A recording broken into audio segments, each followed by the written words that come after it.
এক সময় তুমি কাউন্টারের সামনে কিন্তু এসে দাঁড়িয়ে হালেলুয়া। এই জন্য তোমাকে ধৈর্য ধরতে হবে। হালেলুয়া। ক্লেশে ধৈর্য ধরো, তারপরে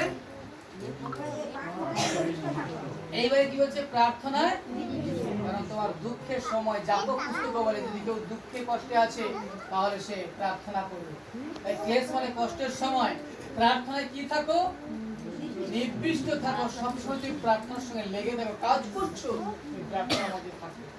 কারণ এই সময় তোমার দুঃখের দিন চলছে, কোন সময় তোমাকে হরকিয়ে দেবে শয়তান তুমি বুঝতে পারবে না। তাই প্রার্থনায় সর্বদা থাকো। দুঃখের সময় মানুষের কাছে গিয়ে না কেঁদে ঈশ্বরের কাছে গিয়ে এই প্রার্থনায় নির্দিষ্ট থাকো। প্রভু আশীর্বাদ করো। তারপরে এটা হচ্ছে বিশ্বাসী ভাই বোনের যখন কোনো অভাব কোনো কষ্ট পড়ে তার সঙ্গে শেয়ার করো। তোমার যেটা আছে মানে বইতে লেখা আছে যে তাকে দাও, ওই সময় তাকে সাহায্য করো।